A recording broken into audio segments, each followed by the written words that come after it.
Hello students, देखो अपने बीच में बात हो गई है क्या क्या। कैलोरीमेट्री अपन ने पढ़ा दिया आपको, थर्मल एक्सपेंशन पढ़ा दिया है, लॉज ऑफ थर्मोडायनेमिक्स पढ़ा दिया है। मैंने कहा था कि कुछ क्वेश्चंस आप भेज सकते हैं अपने डाउट के लिए, जो मैं इनमें एग्जांपल ले सकता था। क्वेश्चंस आपके आए नहीं। क्वेश्चन यदि आप लगाएंगे नहीं तो सीखने के चांस नहीं है भैया। फिजिक्स जो है वो क्वेश्चन लगाने का ही है। आज मैं आपको कंडक्शन पढ़ा देता हूँ। कंडक्शन, रेडिएशन एक एक लेक्चर में आपको पढ़ा दूंगा पहले। तो कंडक्शन के बारे में आज थोड़ा सा अपन देखते हैं, ठीक है। कंडक्शन देन रेडिएशन, समझे कंडक्शन।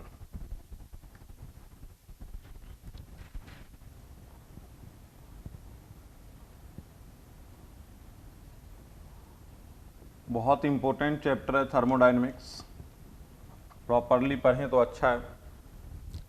अभी अपन बात कर रहे हैं कंडक्शन की, ठीक है। अब बात समझे मैं कंडक्शन में क्या कह रहा हूं। मैंने कहा कि एक रॉड लिया मैंने, और एक रॉड के एक हिस्से को हम गर्म करना स्टार्ट कर देते हैं, हीटअप करना स्टार्ट कर देते हैं। एक रॉड के एक हिस्से को हम हीटअप करना स्टार्ट कर देते हैं, ठीक है। जब हम इस हिस्से को हीटअप करते हैं तो धीरे धीरे धीरे धीरे रॉड का ये वाला हिस्सा भी, इसका टेम्परेचर जो है वो बढ़ना स्टार्ट हो जाता है। ये आपको पता है। जब हम रॉड के एक एंड को हीटअप करते हैं तो हमें पता है कि इसका जो दूसरा एंड है वो धीरे धीरे धीरे धीरे इसका टेम्परेचर इंक्रीज करना स्टार्ट कर देता है। क्यों करता है? क्योंकि यहां जो मॉलिक्यूल गर्म होता है वो वाइब्रेशन से अपने बगल वाले मॉलिक्यूल को हीट ट्रांसफर करता है, और ये धीरे धीरे जो हीट है वो आगे की तरफ बढ़ जाता है। तो कंडक्शन जो है वो हीट ट्रांसफर का वो मेथड है जिसमें मीडियम की रिक्वायरमेंट होती है, और जो मॉलिक्यूल है वो वाइब्रेशनल अपने नेवर मॉलिक्यूल को एनर्जी देता है, और ये जो हीट है वो आगे की तरफ ट्रांसफर होता है। हीट ट्रांसफर के तीन मेथड है, conduction, radiation, convection. Conduction heat transfer की वो मेथड है जिसमें मीडियम की रिक्वायरमेंट होती है। रेडिएशन हीट ट्रांसफर का वो मेथड है जिसमें मीडियम की रिक्वायरमेंट नहीं होती है। No need of medium in radiation. और कंडक्शन में मीडियम की रिक्वायरमेंट होती है। इसमें जो मॉलिक्यूल है वो खुद मूव नहीं करता, अपने वाइब्रेशन के कारण अपने बगल वाले मॉलिक्यूल को एनर्जी ट्रांसफर करता है, ठीक है। तो हमने क्या किया कि कंडक्शन में हमने एक रॉड लिया और एक रॉड के एक एंड को हमने हीटअप करना स्टार्ट किया, तो धीरे धीरे दूसरे एंड का जो टेम्परेचर है वो बढ़ना स्टार्ट हो जाता है। जैसे लेट सपोज कि हमने ये एक रॉड लिया और रॉड को हमने हीटअप करने के लिए इसको रख दिया। तो जब ये वाला हिस्सा हीटअप होना स्टार्ट होता है तो धीरे धीरे धीरे धीरे धीरे धीरे ये वाला हिस्सा जो है ये भी गर्म हो जाता है। तो रॉड का इस हिस्से पे टेम्परेचर आ रहा है और धीरे धीरे ये वाला हिस्सा जो है वो गर्म हो जाता है। तो ये मेथड जो है वो कंडक्शन कहलाता है। अच्छा, कंडक्शन में हुआ क्या जरा समझना। मैं कह रहा हूं लेट सपोज मैंने 100 डिग्री सी से इसको हीटअप करना स्टार्ट किया। मैं कह रहा हूं कि मैंने इधर 100 डिग्री सेंटीग्रेड से हीटअप करना स्टार्ट किया है।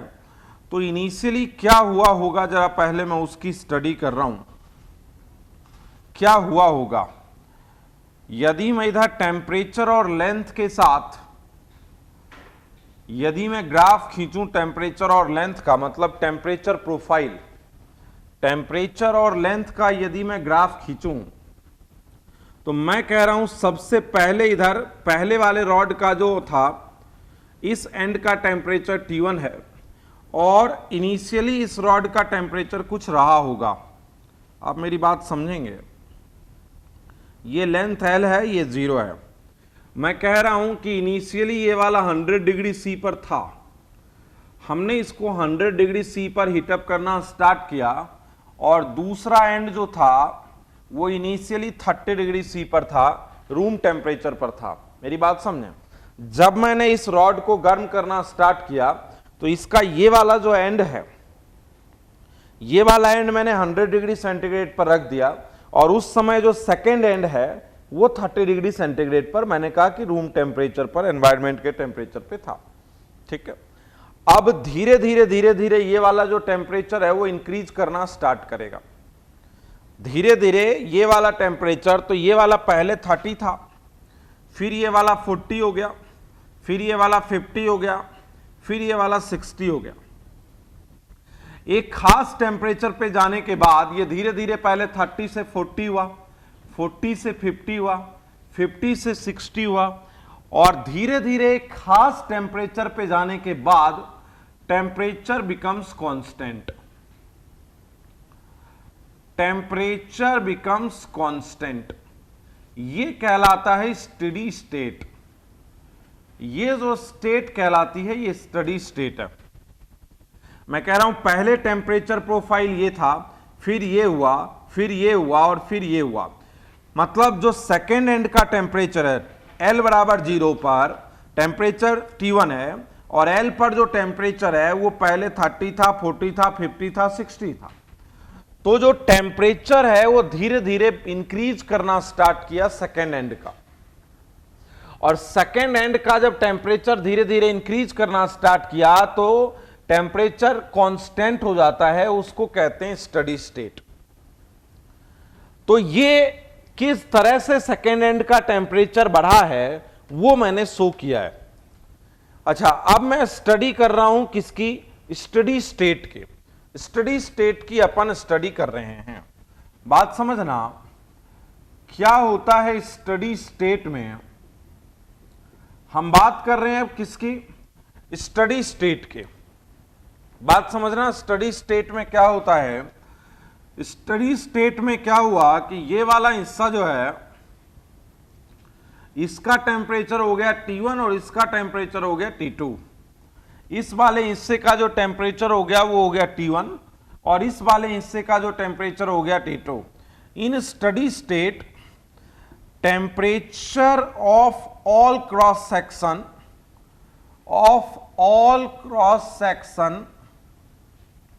becomes constant। हर क्रॉस सेक्शन का, इस क्रॉस सेक्शन का टेम्परेचर T1, इस क्रॉस सेक्शन का टेम्परेचर T2, इस क्रॉस सेक्शन का टेम्परेचर T, इस क्रॉस सेक्शन का टेम्परेचर T माइनस dt। यदि मैं लेंथ की बात करूं तो यहां पर क्या था? x बराबर 0, मैंने कहा x, यहां x प्लस dx और यहां x is equal to L।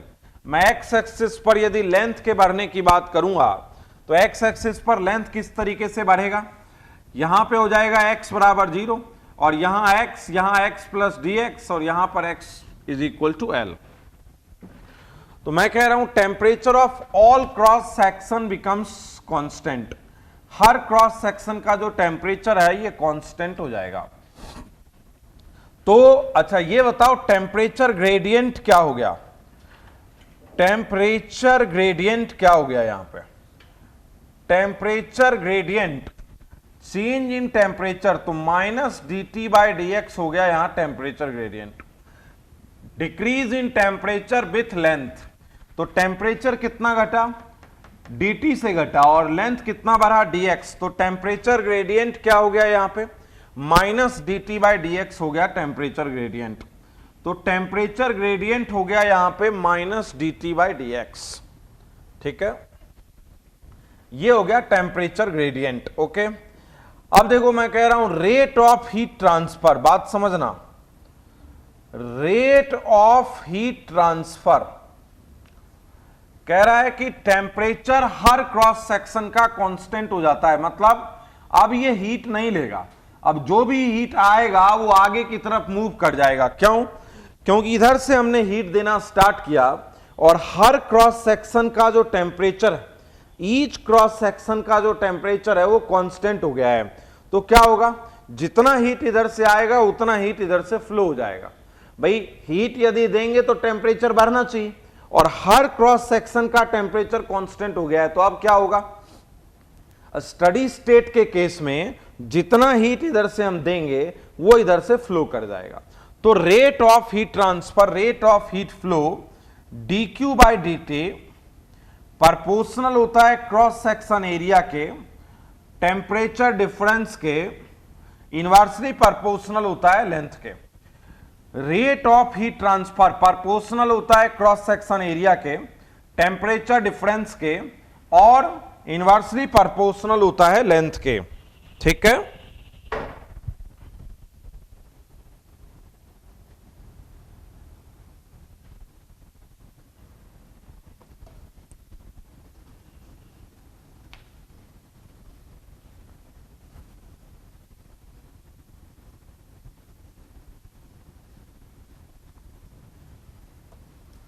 तो क्या बताया है जरा ध्यान देंगे।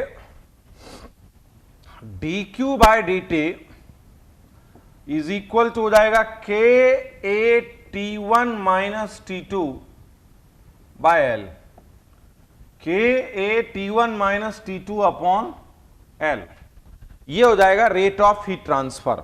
यहां के एक कांस्टेंट है, के is a constant called coefficient of thermal conductivity, called coefficient of thermal conductivity। के एक कांस्टेंट है जिसे coefficient of thermal conductivity कहते हैं। ठीक है, के कांस्टेंट है जिसे ये कहते हैं। अच्छा, यूनिट और डायमेंशन ऑफ के लास्ट ईयर एग्जाम में ही पूछा गया, तो मैं यूनिट ऑफ के की तरफ जा रहा हूं। मैं आप भी बता सकते हैं कि के की यूनिट क्या होगी। देखो ये क्या है, रेट ऑफ हीट ट्रांसफर, तो जूल पर सेकेंड। ये हो गया हीट बाय टाइम, ये हो गया जूल पर सेकेंड। के की यूनिट हमें निकालनी है। एरिया हो गया मीटर स्क्वायर, टेम्परेचर हो गया केल्विन या डिग्री सेंटीग्रेड, केल्विन लिख देता हूं मैं, और लेंथ हो गया मीटर, तो मीटर से मीटर गया सॉरी, तो ये हो गया वाट, और के का हमें निकालना है मीटर इंटू केल्विन, तो के की जो यूनिट हो गई वो क्या हो गई, वॉट पर मीटर इंटू केल्विन, पर डिग्री सेंटीग्रेड भी कह सकते हैं। तो what is the unit of के, वाट पर मीटर पर केल्विन। जो के की यूनिट है वो क्या हो जाएगी, वाट पर मीटर पर केल्विन, ये हो जाएगी के की यूनिट। ठीक है,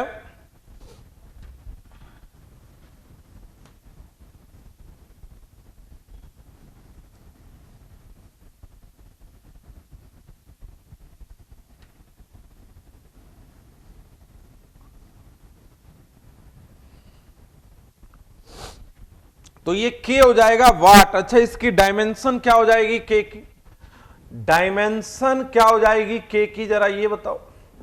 डायमेंशन ऑफ के तो क्या हो जाएगा बोलो, हीट का ml2t minus two upon time t।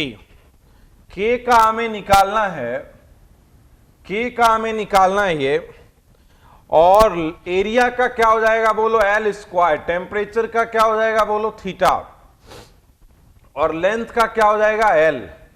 ये हो जाएगा ml2t माइनस थ्री के एल थीटा, तो के हो जाएगा mlt minus three theta minus one. जो डायमेंशन हो जाएगी वो के की ये हो जाएगी। ये के क्या है, कोफिशिएंट ऑफ थर्मल कंडक्टिविटी है, और ये कंडक्टिंग रॉड के नेचर पर डिपेंड करेगा। स्टील रॉड है, कॉपर का रॉड है, या क्या है उस पर डिपेंड करेगा। हां, एक बात तय है लगभग कि जो इलेक्ट्रिक का अच्छा कंडक्टर है वही थर्मल का भी अच्छा कंडक्टर है। यह तय है कि जो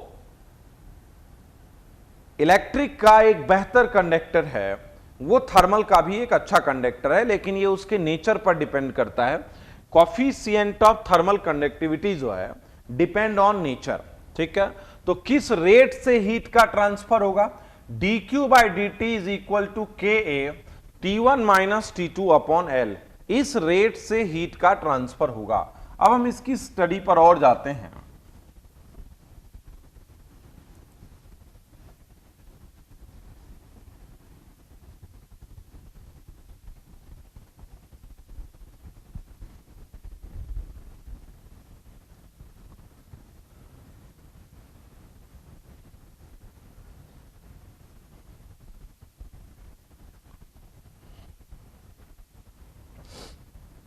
बात समझे?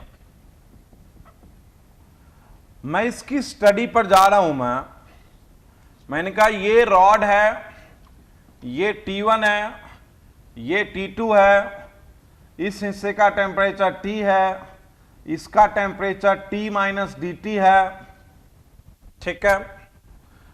अच्छा, रेट ऑफ हीट ट्रांसफर क्या हुआ बोलो? dq by dt is equal to k a T1 minus T2 by L। Rate of heat transfer dq by dt is equal to k a T1 minus T2 upon L। यह है rate of heat transfer, ठीक है। क्या हो जाएगा बोलो? यह है रेट ऑफ हीट ट्रांसफर। मैं इसको और क्या लिख सकता हूं? देखो, इस रेट ऑफ हीट फ्लो को मैं हीट करंट कह देता हूं। पहले ये समझे, मैं इसको कह रहा हूं हीट करंट H। तो हीट करंट H बराबर हो गया K A T1 minus T2 by L। ये हीट करंट हो गया T1 माइनस T2 और L बाय KA। ये क्या हो गया हीट करंट बोलो? T1 माइनस T2 और L बाय KA, ये हो गया हीट करंट, ठीक है। Compare with current electricity, compare with current electricity, compare with current electricity. Current electricity के साथ अपन इसको कंपेयर कर रहे हैं, ठीक है। Compare with current electricity. अच्छा, ये बताओ कंडक्टर में करंट क्यों फ्लो होता है? मान लो ये रेसिस्टेंस है R, इधर पोटेंशियल है V1, इधर पोटेंशियल है V2 और ये, तो करंट क्या होता है? Potential difference upon resistance. तो हीट करंट क्यों फ्लो होता है? Heat current flow due to the temperature difference and electric current flow due to the potential difference. Heat current flow होता है किसकी वजह से? टेम्परेचर डिफरेंस की वजह से। और इलेक्ट्रिक करंट फ्लो होता है किसकी वजह से? पोटेंशियल डिफरेंस की वजह से। इसका रेसिस्टेंस कितना हुआ? L by K। देखो, यहां आया V1 माइनस V2 और यहां पे आया T1 माइनस T2। यहां जो काम रेसिस्टेंस का है, वो काम यहां किसका है?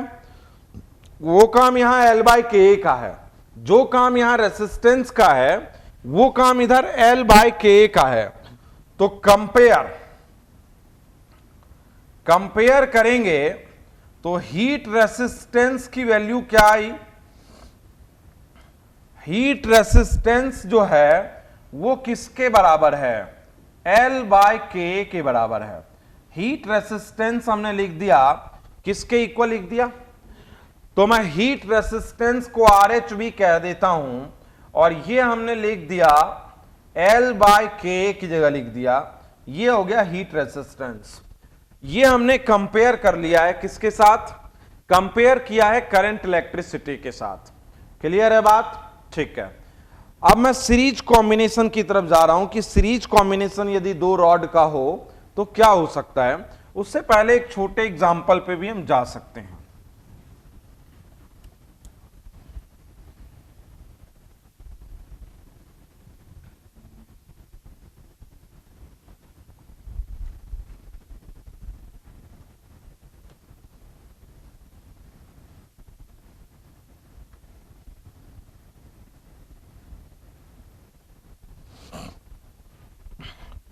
देखो, एक एग्जाम्पल की तरफ जा रहा हूं। मैं कह रहा हूं कि ये एक रॉड है जिसका एक एंड 100 डिग्री सी पर है, दूसरा एंड 20 डिग्री सी पर है, वन एंड सेकेंड एंड, ठीक है। लेंथ इसकी 1 मीटर है। लेंथ जो है वो इसकी 1 मीटर है। क्रॉस सेक्शन एरिया इसका 1 सेंटीमीटर स्क्वायर है। क्रॉस सेक्शन एरिया जो है वो 1 सेंटीमीटर स्क्वायर है, ठीक है। और इसकी जो K है वो मैं दे देता हूं 30 वाट। 30 वाट दे देता हूं मैं इसका K, ठीक है। पर यूनिट क्या आई थी के की हमारी, dq by dt is equal to K A T1 minus T2 by L, और k की जो यूनिट आई थी हमारी, ये हो गया था वॉट, और ये हो गया मीटर, और ये हो गया केल्विन या डिग्री सेंटीग्रेड, वॉट पर मीटर पर डिग्री सेंटीग्रेड। चलो इसकी मैं k की वैल्यू ये इस रेंज में दे देता हूं, ठीक। अच्छा, सबसे पहले इसका मैं निकालता हूं थर्मल रेसिस्टेंस। इसमें सबसे पहले हम निकाल रहे हैं कि थर्मल रेसिस्टेंस क्या है। सबसे पहले हम लोग चाह रहे हैं कि इसका थर्मल रेसिस्टेंस निकालें। तो थर्मल रेसिस्टेंस का फॉर्मूला आपको पता है, L बाय के। L क्या है बोलो, 1 मीटर, K क्या है बोलो 30, और क्रॉस सेक्शन एरिया क्या है बोलो 10 to the power minus 4। What is the cross section area, मैं 40 वाट कर देता हूं, यहां 40 वाट कर देता हूं, ठीक है। क्रॉस सेक्शन एरिया है 10 टू दी पावर माइनस 4, तो कितना हो जाएगा बोलो ये 10 टू दी पावर 4 बाय 40, ठीक है। ये हो जाएगा 1000 इंटू 10 बाय 40, ये हो जाएगा 250, ये 250 ओम नहीं है, इसकी जो यूनिट होगी वो यूनिट होगी थर्मल रेसिस्टेंस की। दूसरा अगला पूछना चाहता है temperature at x is equal to 75 centimetre. कह रहा है कि यहां पर x बराबर 0 पर टेम्परेचर 100 डिग्री सी है, और x is equal to 1 metre पर जो टेम्परेचर है वो 20 डिग्री सी है। x इज इक्वल टू 1 पर जो टेम्परेचर है वो 20 डिग्री सी है, तो बताओ 75 सेंटीमीटर पर टेम्परेचर कितना होगा ये बताना है, ठीक है। तो बोलो 75 पे क्या होगा, हम दोनों तरीके से कर सकते हैं। पहले मैं लिख रहा हूं कि 100 सेंटीमीटर में टेम्परेचर जो घटा है वो 80 डिग्री सी से घटा है, तो 1 सेंटीमीटर में जो टेम्परेचर डिक्रीज होगा, और जो 75 सेंटीमीटर में जो टेम्परेचर डिक्रीज होगा, ये हो जाएगा 16 बाई 20, या 20 से कर देता हूं 4 बाई 5 इंटू 75, 60 डिग्री सी से डिक्रीज हो जाएगा। मैं क्या कह रहा हूं बात समझना, 100 सेंटीमीटर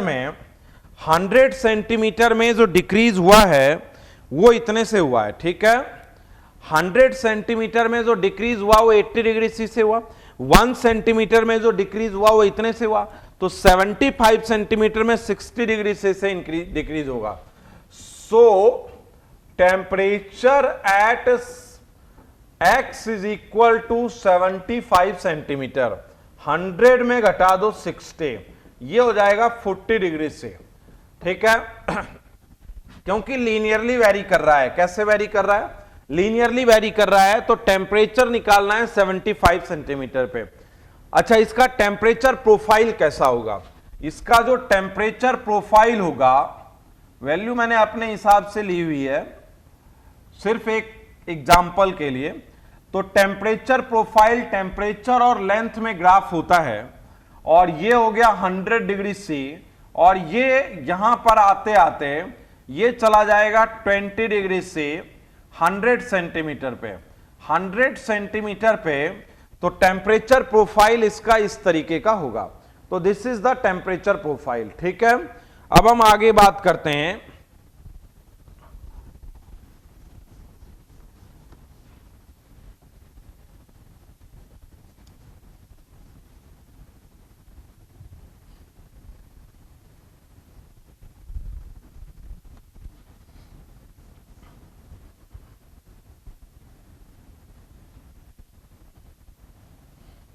बायोम, अगर आपका सपना है डॉक्टर बनने का, तो ये सपना पूरा करेगा बायोम इंस्टीट्यूट। आज ही ज्वाइन करें बायोम, नगरा टोली, शिवपुरी, तिलबन कॉलोनी, रांची। ध्यान देंगे जरा, यहां अपन बात कर रहे हैं, देखो इन सीरीज कॉम्बिनेशन, अपन बात कर रहे हैं पहले सीरीज कॉम्बिनेशन की बात कर रहे हैं, ठीक है। इन सीरीज कॉम्बिनेशन, देखो ये 2 रॉड लिया हमने, ये दो रॉड ले लिया हमने और इनके सीरीज कॉम्बिनेशन की बात कर रहे हैं हम लोग, ठीक है। ये दो रॉड लिया और इसके सीरीज कॉम्बिनेशन की बात कर रहे हैं। सीरीज कॉम्बिनेशन मैंने कहा K1L1 है और इसका K2L2 है, एरिया दोनों का A है, दोनों का एरिया A है। इसका टेम्परेचर T1 है, इसका टेम्परेचर T2 है और जंक्शन का टेम्परेचर T है, ठीक है। मैंने दो रॉड लिया है जिसका K1L1 है, K2L2 है, क्रॉस सेक्शन एरिया दोनों का सेम है और इस एंड को मैंने T1 टेम्परेचर पे लिया है, इस एंड को मैंने T2 टेम्परेचर पर लिया है और जो जंक्शन का टेम्परेचर है वो हमने T लिया है, ठीक है। तो सबसे पहली बात क्या होती है वो बताओ। सीरीज में करंट सेम रहती है, in series combination current is same. In series combination heat current through the rod, heat current through the rod is same. Heat current जो है रॉड के थ्रू वो सेम होगा। अच्छा, हीट करंट क्या सेम होगा बोलो। ये हीट करंट आप बात समझो, पहले से क्या हीट करंट है T1 माइनस T, पहले से हीट करंट क्या है L1 बाय K1A, पहले से हीट करंट ये है T1 minus T L1 upon K1A। भाई what is the heat current, temperature difference upon resistance. Temperature difference कितना है T1 माइनस T, रेसिस्टेंस कितना है L1 बाय K1A, तो temperature difference upon resistance. Clear है बात। दूसरा देखो, temperature difference T minus T2 upon L2 K2A, दूसरे रॉड से जो करंट होगा वो कितना होगा T माइनस T2, टेम्परेचर घट रहा है इधर लेंथ के साथ, तो T minus T2 upon L2 by K2A, upon क्या हो जाएगा बोलो L2 बाय K2A, ठीक है। और क्या होगा बोलो T1 minus T2 L1 by K1A plus L2 by K2A। T1 minus T2, T1 minus T2 L1 by K1A plus L2 by K2A, ठीक है। कैसे भाई, यहां से यहां तक temperature difference upon total resistance, तो सीरीज में टोटल रेसिस्टेंस क्या हो जाएगा R1 प्लस R2। तो सबसे पहली इक्वेशन ये फॉलो होगी, ये बात आपको पता है। सबसे पहली इक्वेशन जो फॉलो होगी वो ये होगी। क्लियर है बात, ठीक है। तो सीरीज कॉम्बिनेशन में सबसे पहली बात। दूसरी बात क्या होगा, नेट रेसिस्टेंस क्या हो जाएगा R equivalent is equal to हो जाएगा L1 bye R1 plus R2। क्या हो जाएगा नेट रेसिस्टेंस, सीरीज कॉम्बिनेशन में नेट रेसिस्टेंस क्या हो जाएगा बोलो R1 प्लस R2 हो जाएगा सीरीज कॉम्बिनेशन में नेट रेसिस्टेंस। तो R इक्विवेलेंट क्या हो गया बोलो L1 by K1A plus L2 by K2A, L1 by K1A plus L2 by K2A, R equivalent. तो ये हो जाएगा R इक्विवेलेंट। अच्छा, एक बात अब यहां पे देखें, R इक्विवेलेंट यदि equivalent K equivalent coefficient of thermal conductivity निकालनी, equivalent coefficient of thermal conductivity, इसका मतलब क्या हुआ कि दोनों का K1 और K2 हटा दो और एक K रख दो, तो उसको कहेंगे इक्विवेलेंट थर्मल कंडक्टिविटी। इसका मतलब जो दोनों रॉड है, ये जो दोनों रॉड है, इसमें क्या करें आप, इधर भी K रख दें और इधर भी K रख दें। इधर जो दोनों रॉड है ये T1 है और ये T2 है, ठीक है। और इधर भी K रख दें और इधर भी K रख दें दोनों रॉड में, ठीक है। ये भी K रख दिया और ये भी K रख दिया, ओके। तो दोनों रॉड में हमने K रख दिया और लेंथ हमने वही L1 और L2 है, क्रॉस सेक्शन। कहता है इक्विवेलेंट थर्मल कंडक्टिविटी किसे कहेंगे, जब K1 और K2 को हटा के दोनों की जगह पर एक K रख देंगे तो उसे कहेंगे कॉफिशिएंट ऑफ थर्मल कंडक्टिविटी। ठीक है, तो क्या होगा यहां आर इक्विवेलेंट बोलो, L बाय के, L क्या है, L1 प्लस L2 और K A, रख दो ऊपर वैल्यू, तो क्या हो जाएगा ये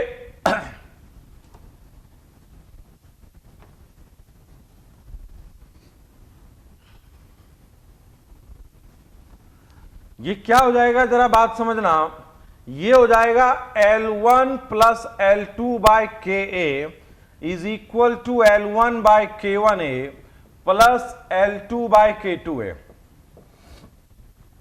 L1 plus L2 by K is L1 by K1 plus L2 by K2, ये आ जाएगा इक्विवेलेंट के। ठीक है, ये हो गया इक्विवेलेंट के। अच्छा, कहता है कि इफ L1 बराबर L2, यदि दोनों रॉड का लेंथ भी बराबर हो, एरिया तो हमने बराबर ले ही लिया था, अब हम कह रहे हैं दोनों रॉड की जो लेंथ है, दोनों रॉड की जो लेंथ है उसको भी हम क्या मान रहे हैं, इक्वल मान रहे हैं। ठीक है, तो जब दोनों रॉड की लेंथ इक्वल हो तो क्या हो जाएगा बोलो, जब दोनों रॉड की लेंथ इक्वल होगी तो क्या हो जाएगा, L plus L by K is L by K1 plus L by K2, दोनों रॉड की लेंथ भी इक्वल है। ठीक है, तो क्या हो जाएगा बोलो, 2L by K is equal to L by K1 plus L by K2, ये हो जाएगा 2 by K is equal to 1 by K1 plus 1 by K2, 2 by K is equal to this. इसका मतलब क्या हुआ, यदि दो रॉड सेम हो, सेम का मतलब आप समझ गए, L और A सेम हो दोनों का, और एक का K1 हो और एक का K2 हो, तो क्या हो जाएगा बोलो, हार्मोनिक मीन हो जाएगा, ये हो जाएगा harmonic mean. Equivalent, equivalent thermal conductivity जो है वो हार्मोनिक मीन होगी दोनों की। ठीक है, अच्छा इसको अपन और कहां ले जा सकते हैं, 1 by K1 plus 1 by K2, तो ये हो जाएगा K2 plus K1 bye K1 K2, और K इज इक्वल टू हो जाएगा 2 K1 K2 upon K1 plus K2, 2 K1 K2 upon K1 plus K2। Clear है बात? ठीक है, तो ये हमने सीरीज कॉम्बिनेशन में इक्विवेलेंट थर्मल कंडक्टिविटी निकाला, इक्विवेलेंट रेसिस्टेंस निकाला, और करंट इन द सर्किट हमने निकाला था। ठीक है, सीरीज कॉम्बिनेशन में। तो हम लोग एक क्वेश्चन अभी कर रहे हैं पहले सीरीज कॉम्बिनेशन में।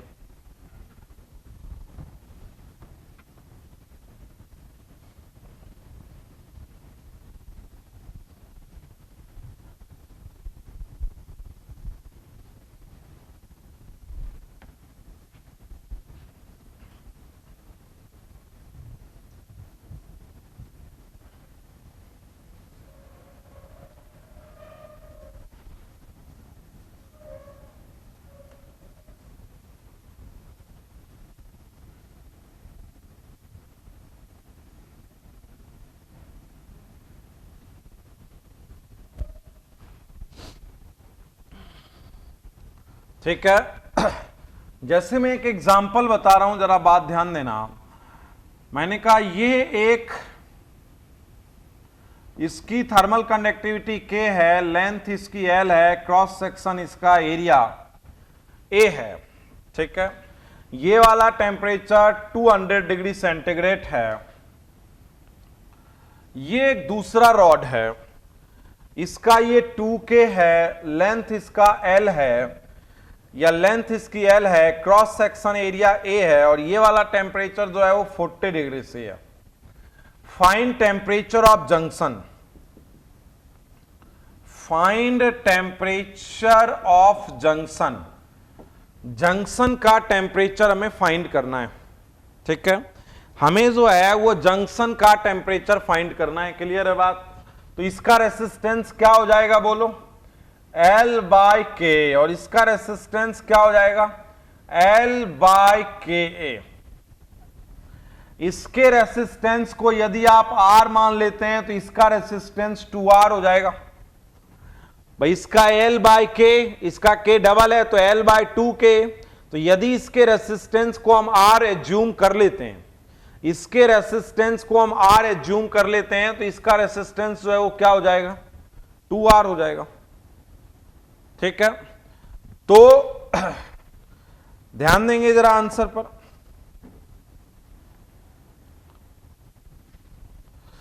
तो सॉल्यूशन पर ध्यान दें जरा। करंट सेम रहेगा, मैंने इसका टेम्परेचर मान लिया T, तो क्या होगा करंट पहले में 200 minus T upon 2R। Temperature difference upon resistance, तो 200 minus T upon 2R। Temperature difference T minus 40 upon R। Temperature difference कितना होगा, T माइनस 40 अपॉन R। और इसी को हम लिख सकते हैं 200 minus 40 upon 2R plus R।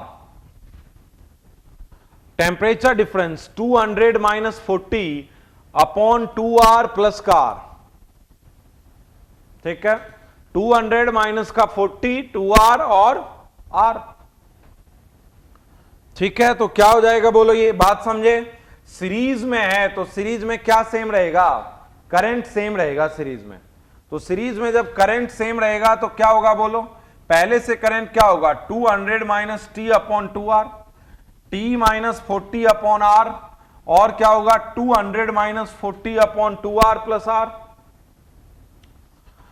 क्या हो जाएगा बोलो ये 200 minus T by 2, T minus 40 by 1 और 160 बाय 3। अब कोई भी एक अपन स्टार्ट कर देते हैं। T minus 40 is equal to 160 by 3, तो T is equal to 160 by 3 plus 40, और ये हो जाएगा 280 by 3 degree centigrade. Temperature of the junction जो है वो कितना हो जाएगा बोलो, 280 बाय 3 डिग्री सेंटीग्रेड। क्लियर है बात। ठीक है, अब एक और एग्जांपल देख लेते हैं यहां, वन मोर एग्जांपल।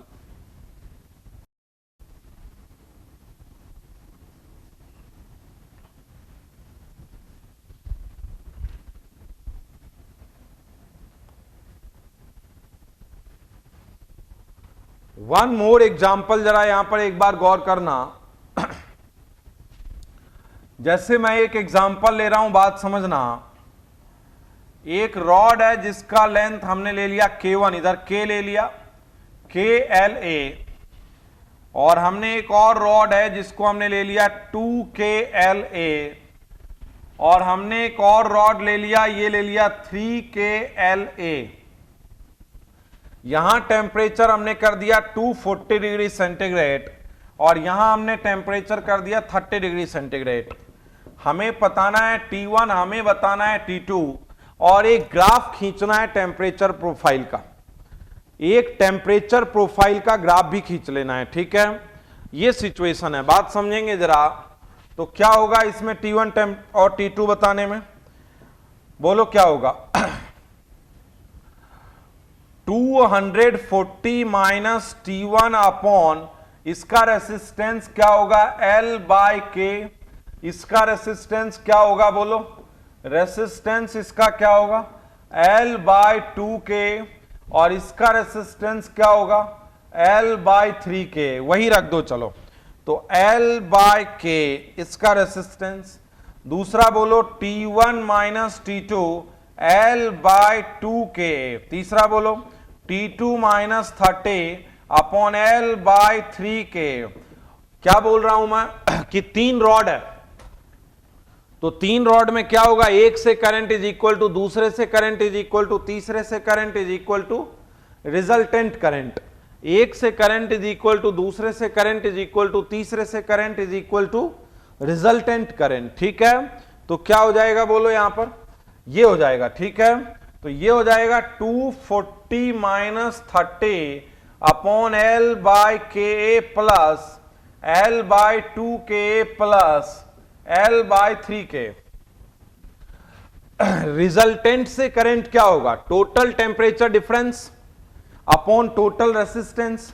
तो टोटल टेम्परेचर डिफरेंस क्या हुआ बोलो, 240 माइनस 30 और total resistance L by K, L by 2 K, L by 3 के।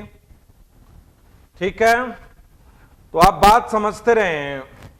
240 माइनस T1 L बाई के हटा 1 और T1 minus T2 1 by 2, T2 minus 30 1 by 3 और ये हो गया 210 1 प्लस 1 बाई 2 प्लस 1 बाई 3। ठीक है, ये हो गया 240 minus T1 is equal to 2T1 minus T2, 3T2 minus 30 और ये हो गया यहां पे LCM 6 और ये हो गया 6 प्लस 3 प्लस 2। ये मैं 220 कर देता हूं, हमारे लिए थोड़ा सा अच्छा रहेगा। ये 20 डिग्री सी है, ये 20 डिग्री सी है और ये 220 कर देता हूं, हमारे लिए थोड़ा अच्छा रहेगा। ठीक है, मैंने वहां 220 कर दिया है। अच्छा बताएं अब क्या हो जाएगा। 240 minus T1 is equal to 2T1 minus T2, 3T2 minus 30 is equal to 220 into 6 by 11 और ये हो जाएगा 120। अब देखो 240 minus T1 is equal to 120, 240 minus T1 is equal to 120, T1 is equal to 120 degree C. दूसरा बताओ T2, T2 क्या है, 3T2 minus 30 is equal to 120, T2 minus 30 is equal to 40 और T2 is equal to 70 degree C. तो T1 क्या आ गया बोलो, T1 क्या आ गया, T1 आ गया 120 और T2 क्या आ गया बोलो 70। ठीक है, अब इसके नेचर पर जरा गौर करना, जो मैं टेम्परेचर प्रोफाइल, ये बात आप समझ गए कि कैसे हमने निकाला है। तो जो टेम्परेचर प्रोफाइल है उसकी बात देखो, अब जरा समझते हैं, बात समझो टेम्परेचर प्रोफाइल की तरफ। अच्छा एक बात तुम गौर करो कि जिसका रेसिस्टेंस ज्यादा है, जिसका K कम है उसका रेसिस्टेंस ज्यादा है, जिसका K कम है उसका रेसिस्टेंस ज्यादा है। यहां पे L लेंथ में 120 घटा, यहां L लेंथ में 50 और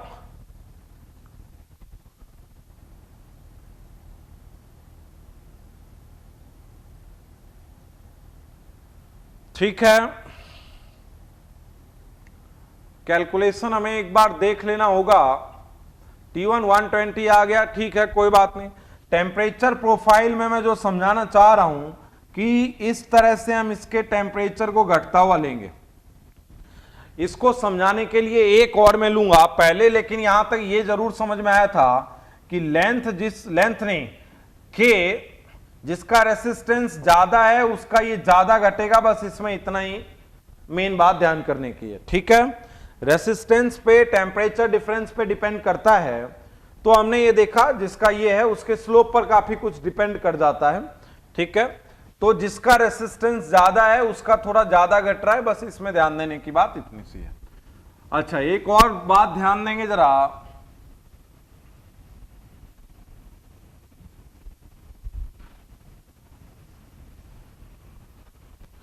टेम्परेचर प्रोफाइल पे ये बात हम लोग एक बार और सीखेंगे, इसलिए ऐसी कोई बात नहीं है।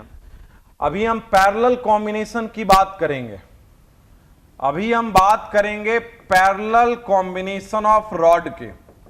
ठीक है, हम अभी बात कर रहे हैं किसकी, पैरेलल कॉम्बिनेशन ऑफ रॉड। बात समझना, लेट सपोज ये वाला हिस्सा T1 डिग्री सेंटीग्रेड पर फिक्स है और ये वाला हिस्सा T2 डिग्री सेंटीग्रेड पर फिक्स है। ये T1 डिग्री सेंटीग्रेड पर फिक्स है और ये T2 डिग्री सेंटीग्रेड पर फिक्स है। तीन रॉड हमने ले लिए हैं जिसका लेंथ और एरिया हमने सेम लिया है। एरिया मैं अलग अलग कर देता हूं, A1 A2 A3 लेंथ हमने सेम लिया है तीनों का, और एक T1 डिग्री सेंटीग्रेड पर है और दूसरा जो है वो T2 डिग्री सेंटीग्रेड पर है।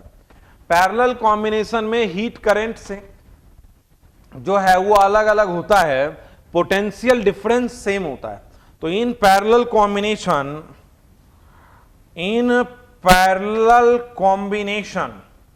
पैरेलल कॉम्बिनेशन में temperature difference is same, temperature difference जो है वो पैरेलल कॉम्बिनेशन में सेम होता है।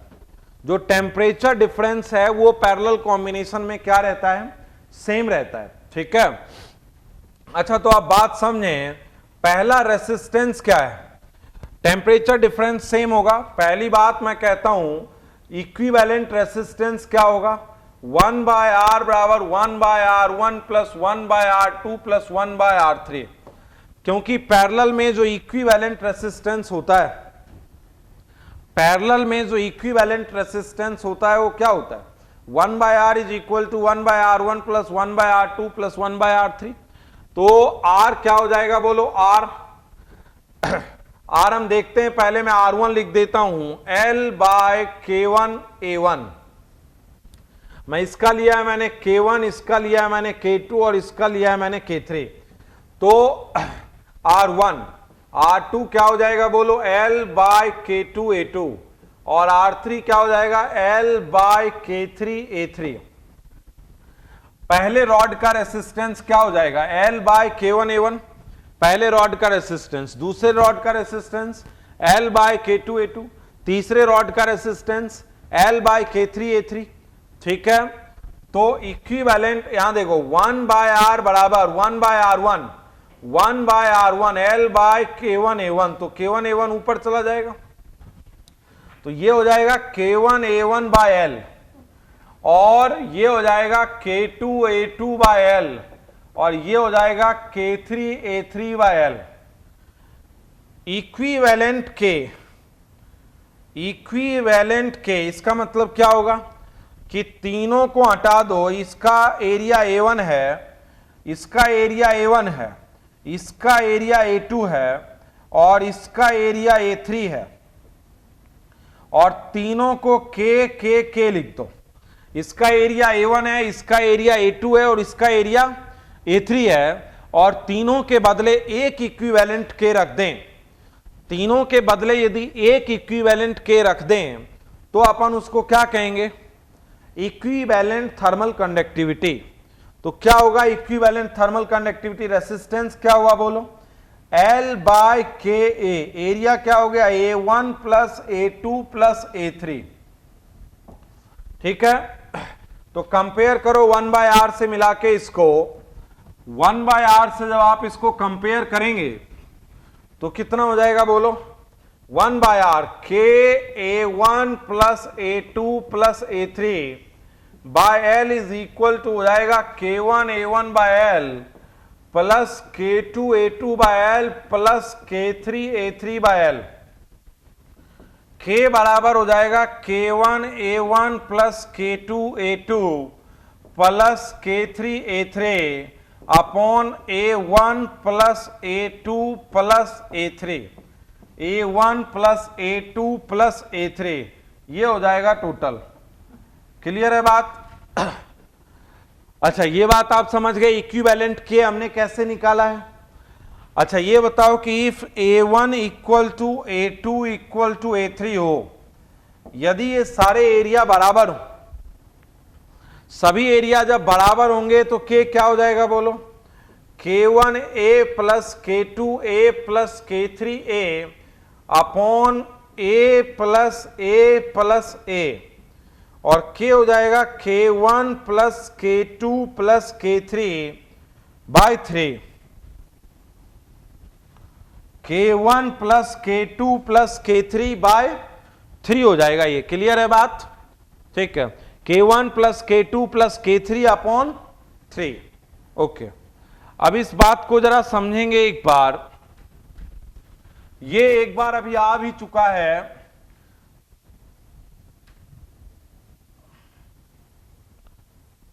ये अभी आया था इस तरीके से, L है और K1 है और ये दूसरा है, चलो मैं थोड़ा चेंज करके कर देता हूं, इसका एरिया A/2, इसका एरिया A/3 कर देता हूं मैं, और इसका L है और इसका 2K है, इसका L है और 3K है। इक्विवेलेंट K बताना है, इक्विवेलेंट K बताना है इन सब का। ठीक है, तो क्या हो जाएगा, ऐसा आया हुआ है, ये वैल्यू नहीं थे, ठीक है, 2 साल पहले ये भी आया है। तो के इक्विवेलेंट हो जाएगा, इजी था, लेकिन के इक्विवेलेंट क्या हो जाएगा बोलो? K1A1 plus K2A2 upon A1 plus A2। ये देखो K1A1 plus K2A2 upon A1 plus A2। ये दो रॉड है, एक का एरिया A/2 है, एक का एरिया A/3 है। इसका L और 2K है, इसका L और 3K है। इक्विवेलेंट K बताना है, तो क्या हो जाएगा K इक्विवेलेंट बोलो? ये हो जाएगा KA plus KA upon 6 3K plus 2K। ये K इक्विवेलेंट हो जाएगा 2KA इंटू 6 अपॉन 5A। ये A है अपॉन 5A, तो ये हो जाएगा 12/5K 12/5K 2.4K। इन दोनों का जो इक्विवेलेंट K हो जाएगा, तो K इक्विवेलेंट यहां कितना हो जाएगा बोलो? 2.4K हो जाएगा यहां K इक्विवेलेंट। ठीक है, अब जरा एक एग्जांपल समझा रहा हूं मैं, और वन मोर एग्जांपल आप समझें जरा।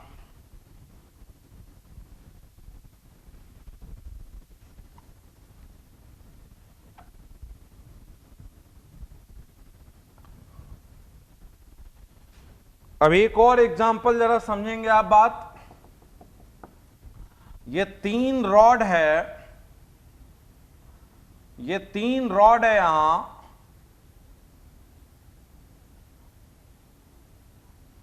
ये 3 रॉड है, ये है K, A और L। मैं सेम ही दे रहा हूं, सब कुछ सेम है यहां, L, K और A। ये है 60 डिग्री C, ये है 30 डिग्री C, ये है 20 degree C। Find the temperature of junction, find the temperature of junction. ये जो जंक्शन है इसका टेम्परेचर हमें फाइंड करना है। ठीक है, मैंने फर्स्ट एग्जांपल में ये तीनों सेम लिया है, इसका मतलब तीनों रॉड का जो थर्मल रेसिस्टेंस है वो सेम है भाई। LKA तीनों रॉड का जो थर्मल रेसिस्टेंस है वो सेम है। क्यों? क्योंकि रेसिस्टेंस क्या होता है? L/K, तो थर्मल रेसिस्टेंस सेम है। अच्छा, ये बात बताओ क्या होगा? तो ये जंक्शन में क्या होगा? Incoming current is equal to outgoing current, incoming current is equal to outgoing current, है ना? तो इनकमिंग करंट क्या होगा? 60 माइनस T/R, और आउटगोइंग करंट क्या होगा? T minus 30/R, T minus 20/R। एक तरीका, या मैं ये भी लिख सकता हूं कि नेट इनकमिंग करंट, सारे करंट को आता हुआ ही मान लो, तो net current at the junction is 0। इधर से भी करंट आ रहा है, इधर से भी आ रहा है, और इधर से भी आ रहा है, तो ऐसे में नेट करंट जंक्शन पर क्या हो जाएगा? 0। क्यों हो जाएगा? क्योंकि ऐसा होगा नहीं, यदि ये आ रहा होगा तो ये दोनों जा रहा होगा, या 2 आ रहे होंगे तो तीसरा जा रहा होगा। तो हमने कहा कि net incoming current at the junction is 0। तो पहले पर क्या आ रहा है? 60 माइनस T/R। बात समझना, पहले से कितना करंट आएगा? करंट आएगा कब? जब इसका टेम्परेचर ज्यादा रहा होगा, तो 60 माइनस का T/R। उधर से कब करंट आएगा? जब 30 ज्यादा रहा होगा, तो 30 माइनस T/R। और इधर से कब जाएगा? जब 20 माइनस T/R, तो net incoming current 0। Kirchhoff law हो गया ये एक पॉइंट पोटेंशियल थ्योरी, कि net incoming current at any junction is 0। क्यों? क्योंकि नेट इनकमिंग करंट बराबर आउटगोइंग करंट होता है। तो यदि सबको आता हुआ मान लें, तो नेट करंट क्या हो जाएगा? नेट करंट 0 हो जाएगा। तो कितना हो गया ये? 60 minus T, 30 minus T plus 20 minus T is equal to 0। ये हो गया 90, 110 minus 3T is equal to 0, और 103 डिग्री से। ये बात आप समझे, 100 आ गया ये। ओके, अच्छा, मैं चेंज करने के लिए एक काम करता हूं, यहां 6 डिग्री C कर देता हूं। देखना, मैंने यहां 6 कर दिया है, तो यहां क्या हो जाएगा? 6। यहां क्या हो जाएगा? 96। तो यहां क्या हो जाएगा? 32 डिग्री C। अब मैं एक बार चेक कर रहा हूं, बात समझना, चेक कर रहा हूं, वैल्यू लाने के लिए मैंने ऐसा किया। अब मैं एक बार इसी को चेक कर रहा हूं, बात समझेंगे। अब मैं जब इसको एक बार चेक करूंगा तो क्या होगा, 60 डिग्री सी, 32 डिग्री सी, ये वाला 30 डिग्री सी और ये वाला 6 डिग्री सी। तो तुम्हें दिख रहा है कि करंट केवल आएगा इधर से बस, बाकी 32 जो है वो 30 से ज्यादा है। भाई जो 32 है वो 30 ज्यादा है, तो अब करंट जाएगा और इधर भी करंट जाएगा, तो करंट आएगा केवल इधर से और इधर दोनों में जाएगा। तो बताओ क्या सिचुएशन है, 60 माइनस 32/R ये बराबर होगा या प्लस, सबका आता हुआ मान लो तो भी 0, और नहीं तो आने वाला करंट क्या हुआ, 60 minus 32/R, 32 minus 30/R plus 32 minus 6/R। तो ये वाला हो जाएगा, बोलो यहां क्या, 28/R और 2/R और प्लस हो जाएगा 26/R। तो 28/R is equal to 28/R। ये चेक भी हो गया कि जो नेट इनकमिंग करंट है वो नेट आउटगोइंग करंट के बराबर है। ठीक है, एक और एग्जांपल ले रहा हूं मैं इसका।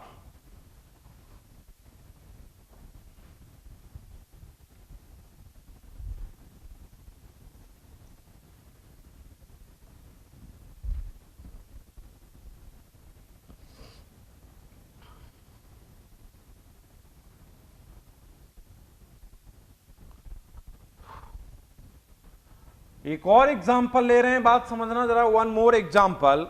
ये सिचुएशन समझो, लेट सपोज कि ये सिचुएशन है,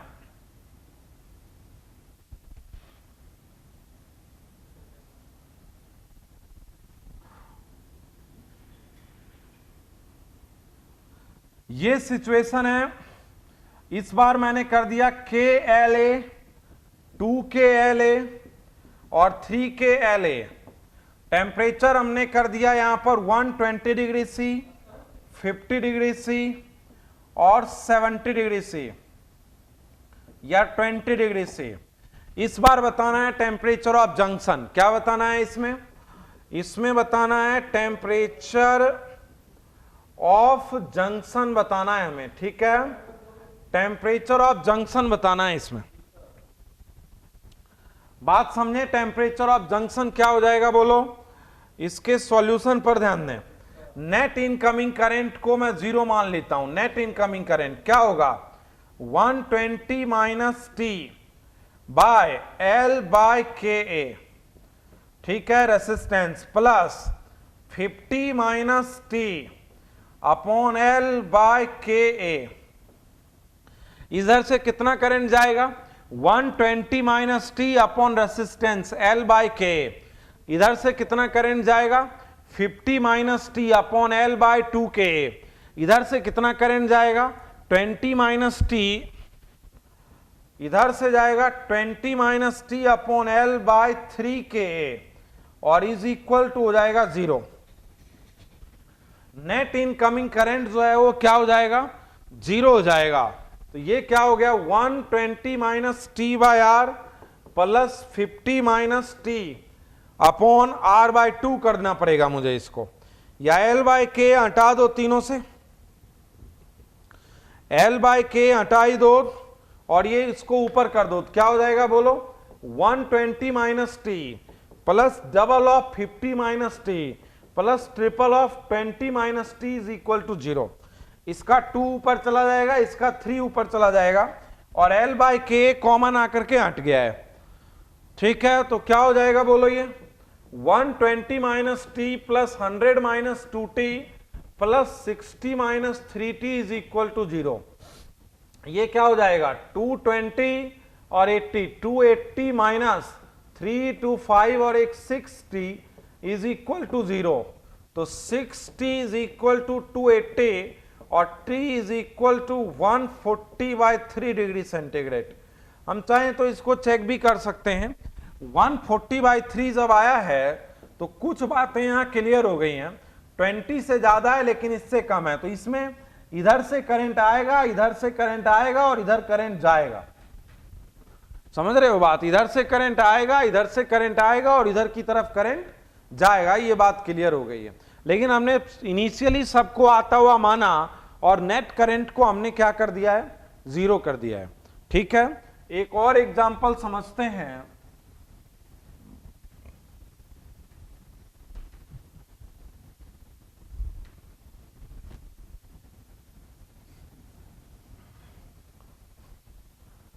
एक और एग्जांपल समझते हैं। One more example. ठीक है, ये कह रहा है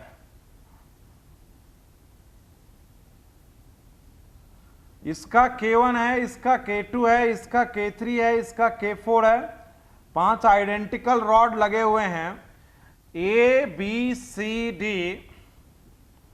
इधर वाला टेम्परेचर T1 केल्विन पर है, इधर वाला टेम्परेचर T2 केल्विन पे है। No heat current flow through the mid rod, no heat current flow through the mid rod, flow through the mid rod. Mid rod से कोई भी हीट करंट फ्लो नहीं हो रहा है। फाइंड रिलेशन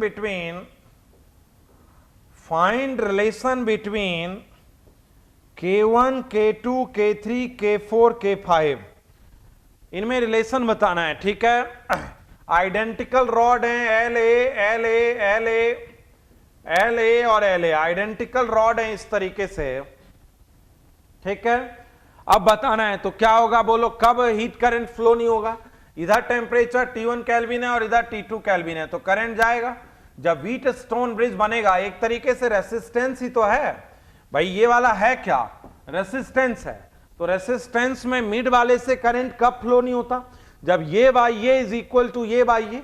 इसका मतलब बैलेंस व्हीट स्टोन ब्रिज में L बाय K1A, ये हो गया R1 by R2, L by K2A is equal to R3 by R4, तो L by K3A upon L by K4A। ऐसे में नहीं होगा, L by K1A, L by K2A, L by K3A, L by K4A, तो ऐसे में नहीं होगा। तो क्या हो जाएगा बोलो, ये हो जाएगा K2 by K1 is equal to K4 by K3, ये हो जाएगा K2 K3 is equal to K1 K4। कह रहा है K1 K2 K3 K4 के किस रिलेशन के लिए मिड वाले रॉड से हीट का फ्लो नहीं होगा। ये 5 आइडेंटिकल रॉड है, 5 आइडेंटिकल रॉड हैं और मिड वाले रॉड से हीट का फ्लो नहीं होगा जब बैलेंस व्हीट स्टोन ब्रिज होगा। भाई ये वाला T1 केल्विन पे है, ये वाला T2 केल्विन पे है, तो जब बैलेंस व्हीट स्टोन ब्रिज होगा तो इस तरह की सिचुएशन क्रिएट होगी। ठीक है, अच्छा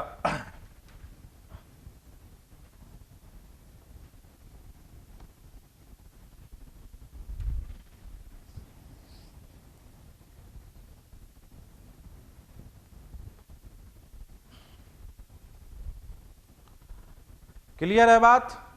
ठीक है, rate of heat transfer in differential form बता रहे हैं। Rate of heat transfer in differential form बता रहे हैं। Rate of heat transfer in differential form बता रहे हैं। कल हाफ लेक्चर तक मैं आप लोगों को क्या बताऊंगा, कंडक्शन, और फिर मैं रेडिएशन स्टार्ट कर दूंगा। कंडक्शन और रेडिएशन ये 3 लेक्चर में हम लोग कंप्लीट कर लेंगे। आज 1 लेक्चर हो गया है, कल हाफ लेक्चर में हम लोग क्या बता देंगे, कंडक्शन के कुछ एक्सक्लूसिव केस बता दूंगा और फिर मैं रेडिएशन बता दूंगा। तो 3 लेक्चर में हम लोग कंडक्शन और रेडिएशन कंप्लीट कर लेंगे। बहुत इजी अप्रोच में बताया हुआ है, कभी भी आप देखेंगे समझ में आ जाएगा। अब ध्यान देंगे जरा, क्रैश कोर्स में हमें थोड़ा सा फास्ट करना पड़ता है। आप थोड़ा क्वेश्चन निकालें तो ज़्यादा बढ़िया रहेगा। तो पूरा थर्मोडायनेमिक्स का आप थोड़ा बहुत क्वेश्चन निकाल लें, वो आपके लिए ज़्यादा अच्छा है। जो भी आपका स्टैंडर्ड है उसके हिसाब से आप अपना क्वेश्चन निकालें, बेसिक बात है, और आप वो मुझे भेजें। यदि आप क्वेश्चन डाउट बना के भेजेंगे तो मैं उसको डिस्कशन में एज ए एग्जाम्पल लेक्चर में शामिल कर लूंगा। ठीक है, ध्यान देंगे जरा। देखो, rate of heat transfer in differential form पर हम बात कर रहे हैं। Rate of heat transfer in differential form, ये हो गया T1 और ये हो गया T2। ठीक है, ये हो गया T1 और ये क्या हो गया बोलो, T2। अब बात समझना जरा, मैंने कहा कि यहां से x डिस्टेंस पर टेम्परेचर T है और यहां पर क्या है, T माइनस dt है, ठीक है। तो रेट ऑफ हीट ट्रांसफर क्या होता है, वैसे तो होता है dq by dt is equal to K A T1 minus T2 by L, लेकिन इसी को हम कहते हैं रेट ऑफ हीट ट्रांसफर के ए, और T1 minus T2 by L क्या है, change in temperature upon length. ये है एक तरीके का टेम्परेचर ग्रेडियंट, एक तरीके का ये है टेम्परेचर ग्रेडियंट। तो इसी को हम लिख देते हैं K A minus D T by D X. ये बात आप समझे, इसको हम क्या लिख देते हैं, मैं minus D T by D x लिख देता हूं। क्यों, क्योंकि यहां से यहां तक टेम्परेचर घट रहा है, तो यहां से यहां भी तो घट रहा है और उसी रेट से घट रहा है। तो टेम्परेचर यहां से यहां तक कितना डिक्रीज हुआ है, dt से, और डिस्टेंस यहां x है, तो यहां क्या है, x प्लस डी एक्स। तो डिफरेंशियल फॉर्म में h क्या हो जाएगा बोलो, ये हो जाएगा के ए माइनस का के A D T by D X. ये है डिफरेंशियल फॉर्म में रेट ऑफ हीट ट्रांसफर। यह है डिफरेंशियल फॉर्म में रेट ऑफ हीट ट्रांसफर। कब काम में आता है, तब काम में आता है when k is function, when k is function of length या फंक्शन ऑफ टेम्परेचर। k जो हो वो टेम्परेचर का या जो k है वो लेंथ का फंक्शन हो। k जब टेम्परेचर या लेंथ का फंक्शन होता है तो हम रेट ऑफ हीट फ्लो में इसको काम में लेते हैं, ठीक है। जैसे कि मैं आपको एक एग्जांपल बता रहा हूं, इसके लिए एक एग्जांपल जरा समझेंगे आप।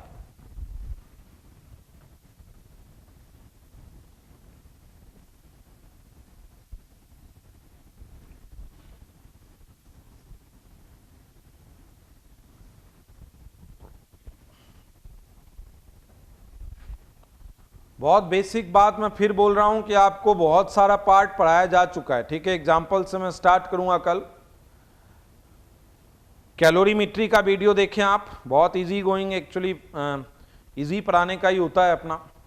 अपन चाहते हैं कि जितना ज़्यादा इजी लेक्चर डिलीवर करें, बशर्ते कि बच्चा उसको देख रहा हो कंटिन्यू। कैलोरीमेट्री वाला पार्ट आप देख लें। थर्मल एक्सपेंशन बिल्कुल बांट के पढ़ाया हुआ है। थर्मोडायनेमिक्स आपको पढ़ाया जा चुका है। कंडक्शन की बेसिक मैं आपको बता चुका हूं आज। अब मैं कल कंडक्शन के कुछ और पार्ट बताऊंगा और अगले दिन मैं आपको क्या बता दूंगा, रेडिएशन। लास्ट में मैं आपको काइनेटिक थ्योरी ऑफ गैसेस के कुछ पार्ट बता दूंगा, ठीक है। तो आप इसके क्वेश्चन लगा लें। क्वेश्चन लगाने के बाद, क्वेश्चन लगाने आप जैसे क्वेश्चन लगाएं तो मान लो आप यदि क्रैश कोर्स में है तो आप प्रीवियस ईयर ही लगा लो, प्रीवियस ईयर लगा लो, वही हमारे लिए काफ़ी है।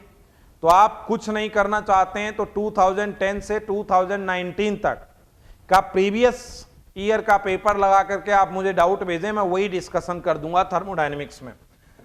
2010 से 2019 तक जो प्रीवियस ईयर मेडिकल में आया हुआ है आप वो लगा लें, वो भी आपके लिए बहुत अच्छा है। नोट्स बना के आप केवल यही लगा लें, बहुत अच्छा रहेगा। 2010 से 2019 तक, पहले ये आईपीएमटी था, अब नीट। ये वाले क्वेश्चन आप लगा लें पूरी थर्मोडायनेमिक्स की।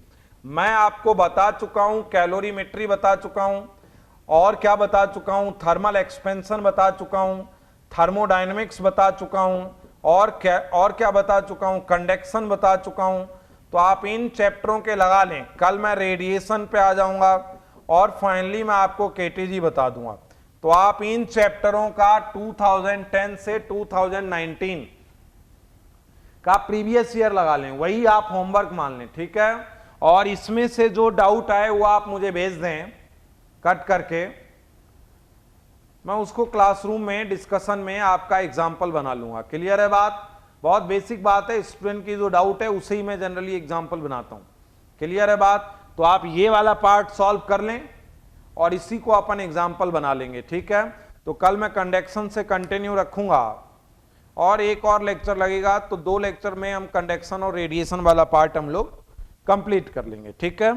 Thank you.